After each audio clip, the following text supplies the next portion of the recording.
Hello, I'm David Rose, and here's a look at some of our top cases featured this weekend with Crime Stoppers for Washington's Most Wanted, starting with the hunt for these two convicted criminals. Lovebirds on the lam, and their case is a really good reminder of why you should never leave your registration in your car. Take a photo of it instead. That's legal to show if you get pulled over. Or at the very least, black out your address on the registration so thieves like these won't know where you live. And here's why. Nelson and Marquita Dillon are accused of prowling a victim's unlocked car in Tukwila, stealing his garage door opener, his registration, and a set of keys for a second vehicle at his home in Kirkland. Police say Nick and Marquita then went to that address listed on the victim's registration and stole his 2005 Toyota Sequoia. Detectives say they drove it around for several days before the Sequoia was recovered at the Dakota Apartments in Tukwila. And that's where police found surveillance video showing both of them driving the vehicle multiple times, wearing the same clothes they had on in video of them during the original car prowl. Now, prosecutors have charged them both with car theft, possession of a stolen vehicle, and vehicle prowl in the second degree. And they have warrants for their arrest. King County Sheriff's detectives have been looking for them. They know that they hang out together. They believe somewhere in the Tukwila, South King County area. They're committing crimes together. They're probably still committing crimes together, and we need to get them off the street and get them behind bars. Nick Nelson has had 35 warrants issued for his arrest since 2015. He has 14 pending charges against him now, and a slew of convictions that include vehicle prowling, possession of burglary tools, theft, and drugs. He's 33 years old, 5'10", and weighs 160 pounds. Marquita Dillon has had 27 warrants for her arrest since 2008. She has 6 active warrants now. Her criminal history includes convictions for multiple thefts, organized retail thefts, and forgeries. She's 32 years old, 5'3", and weighs 125 pounds. She was last known to live on 13th Avenue, south in Federal Way. So if you spot either of them, call 911 immediately and then submit an anonymous tip right away to Crime Stoppers of Puget Sound so you can get the cash reward of up to $1,000 per suspect. Now, if you know where they're staying, send that information to detectives by calling 1-800-222-TIPS or use the P3 Tips app. You can download it to your cell phone for free, and you will never be asked to give your name. Tonight, Seattle police need your help to identify this armed robbery suspect after he left 2 victims fearing for their lives. Take a look at this surveillance video of the suspect in camo who approached their car parked near the Dakota Apartments in the Mount Baker neighborhood of southeast Seattle. This was in the 3600 block of 34th Avenue South. It was 12:30 a.m. on Sunday, July 5th. Detectives are hoping his matchy-matchy outfit will help you identify him. 2 victims sitting in their vehicle, getting ready to go in an apartment complex. All of a sudden, on the passenger side of the vehicle, the suspect approaches, pulls a gun, points it directly at both victims. He says, "This is the 4th of July. Give me your money." And then he demands the cell phones also. They're scared out of their mind. Well, detectives say the victims described the suspect as black, 5 feet 10 inches tall, and in his 20s. Now, they also noticed that in addition to the camo and the tan desert boots, the suspect was wearing a designer mask. Described as a Louis Vuitton mask. Just not something you go down to your local store and buy. This camo outfit, his desert boots, all of that, he's invested some serious money. This outfit, somebody knows who wears this, because to me, this person's very proud of what he's doing as far as wearing the outfit and so forth. But this is an armed robbery. 2 victims who very luckily got away with their lives. Well, the suspect jumped into the passenger seat of an older model Toyota Camry that was last seen driving north on 34th Avenue South.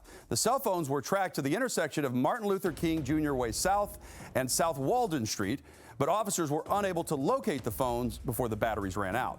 So if you know a guy who matches the description, carries a black handgun, and wears a Louis Vuitton mask and camo, submit that tip right now to Crime Stoppers of Puget Sound. You are going to get a cash reward of up to $1,000. You can send any photos of him that you have through the P3 Tips app on your cell phone or go to p3tips.com. It is anonymous. You want bullets? We got bullets. Frightening words detectives say an armed robbery suspect leveled at a jewelry store employee amidst the chaos, vandalism, and widespread looting in Bellevue on May 31st. And now detectives are asking for your help to identify these 4 suspects, part of a pack of 10 who showed up in front of Marcy Jewelry on 116th Avenue Northeast. That's across from Overlake Hospital. It was around 5:30 p.m. Surveillance video shows one suspect use a hammer to smash the glass door. And from there, a train of 10 suspects each ducks through the broken window to steal from the store before they finally bolt back out the door. Detectives say at least 2 suspects flashed guns in their waistbands to the employee who was outside that store trying to protect it. Detectives say 2 of the suspects then drove this silver Hyundai with damage to the rear passenger side of the vehicle to a Bartell's in Bellevue where they burglarized it. Bellevue police are hoping you can identify that burglar in the red North Face hoodie and his buddy in the black jacket with the multicolored bandana around his neck. Now, they were seen on Bartell's surveillance video breaking into the drugstore to steal alcohol and other items. That day we had a lot of demonstrations and protests that were occurring in the downtown core. And what we saw on some surveillance video on the other side of the city, out on the other side of 405, was some individuals that were meeting up at an AM PM and apparently took advantage of our department being distracted and used that opportunity to commit an armed robbery at a jewelry store that was just north of that location. And then later, more of them went to commit a burglary at Bartell's and then went on later that day to commit more burglaries and robberies throughout the region. Detectives are also hoping to identify these 2 suspects in the Marcy Jewelry robbery. Both wore pajama bottoms and hoodies. 2 other suspects in that burglary, a 20 and 21-year-old brothers from Tacoma, have already been identified and arrested. And Bellevue police are hoping the public will continue to provide leads.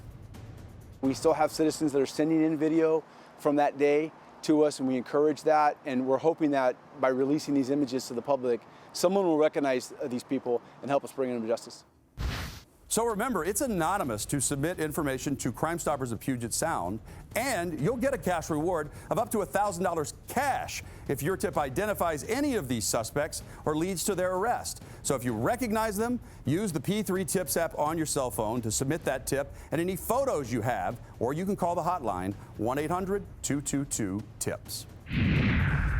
Watch this pair of bold post office burglars who kicked off their 4th of July with an early morning break-in at the Grapeview branch in Mason County.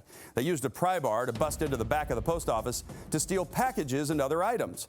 U.S. Postal inspectors say the suspect with the pry bar has been caught, but they need your help to find his cohort in the Seahawks hoodie. And they say he's been identified as Brandon Egeler. Inspectors say the convicted felon is wanted in connection with several post office burglaries in Mason, Kitsap, and Pierce County. They think he could be hiding in Pierce or Snohomish County right now. He's part of a crew of about 4 or 5 people that we've been looking into. 4 of them have already been arrested, and this is one of our last suspects that's outstanding. So we're asking for the public's assistance. If they know where Brandon is, if they know how we can get a hold of him, to let us know. U.S. Postal inspectors think Egeler could also be connected to this serial post office burglary suspect that I showed you in June. He has still not been identified. He drove a red Dodge Neon, and he's believed to have stolen more than 100 packages from several post offices in Kitsap County. Brandon Egeler has a massive rap sheet with more than 50 convictions that include assault, theft, burglary, drugs, and unlawful possession of a firearm. He's a suspect we are taking caution with, just from his criminal history. He is known at times to have eluded from law enforcement, so we do consider him somebody that could run. Since we've made our arrest in this case, we have had no other burglaries, break-ins, or vandalism in any of these post offices in this area. So we're fairly confident that this was the crew, and we're making the final steps to wrap up the entire crew all together. And they need your help to get Brandon. He's 35 years old, 5 feet 6 inches tall. He's 165 pounds, so keep your eye out for him again in Pierce County or possibly Snohomish County. And if you see him, call 911. Now, if you know where he's hiding, or you can identify the other post office burglary suspect in that red Dodge Neon, submit the information to Crime Stoppers through the P3 Tips app or call the hotline. It's anonymous. You're going to get a cash reward of up to $1,000 if your tip leads to either man's arrest. Well, there is no excuse for the kind of terror an armed robber unleashed when he threatened to kill a woman while holding a knife to her throat. And that's just one of 3 armed robberies that Arlington police say he committed between July 19th and July 23rd. So take a look at these photos that show the suspect. He's short, around 5'5" to 5 feet 8 inches tall, and he was carrying a longboard skateboard during the first robbery at the Shell gas station on 72nd Street Northeast, and similar clothing along with a fanny pack for the second robbery the next night at the Smoky Point Motor Inn, which is about a block north of the Shell. Detectives believe this same suspect is responsible for a third robbery as well, 3 nights later at the Little Caesars Pizza. He used a knife to threaten employees in all 3 cases. Now, fortunately, the Shell gas station has a good surveillance system with audio, so detectives want you to listen to the suspect's voice.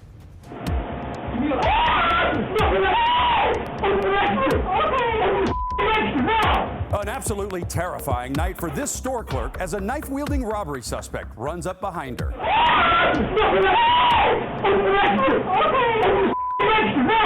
So we're asking the public if they can take a look at that video, look at the way he walks, and listen to the way he talks. Somebody's going to know this guy, and somebody might be able to help us identify him. Sergeant Peter Barrett says in all 3 robberies, the suspect came in fast, in and out with the stolen cash in less than a minute. One of the things we're most concerned about is the suspect is incredibly aggressive, violent. In each of the robberies, he's going in and holding the knife up to the necks of the victims very aggressively.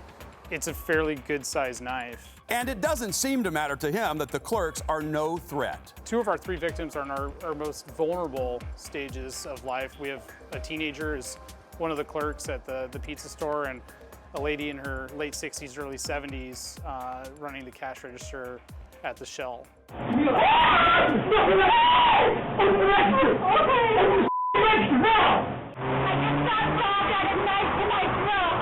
Detectives say each robbery occurred at businesses in close proximity between 7 and 11 p.m. They're asking for anyone who works at night to be vigilant and to check their surveillance cameras for any video. One of the things that's unique about this suspect, and especially on the Shell gas station robbery that he committed, he showed up with a fairly distinctive longboard skateboard. So we're asking the public if they can take a look at that. It might make a connection where they're able to help identify him. The suspect, from the description and from what we've seen, is going to be 20s to 30s, white male, possibly Hispanic, about 5'6" to 5'8", and average build. Police don't know if he's local, but he did leave on foot every time. So they think there's a good chance somebody watching right now can help identify him before he terrorizes another clerk or even hurts a victim.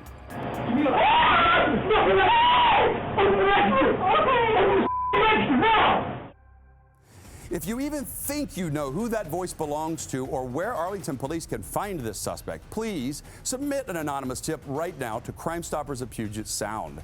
You will get a cash reward of up to $1,000. You can call the hotline or send it through the P3 Tips app. You can download that to your cell phone for free or go to p3tips.com. So that's a look at some of the cases we're featuring this weekend. To see all of them, join me tonight for Washington's Most Wanted at 11 o'clock on Q13 Fox. And tune in Saturday night for the rerun at 9:30 on Joe TV and 10:30 on Q13. It also airs at 10:30 on Fox TV stations in Spokane, Yakima, and the Tri-Cities. And let's make sure these criminals have nowhere left to hide.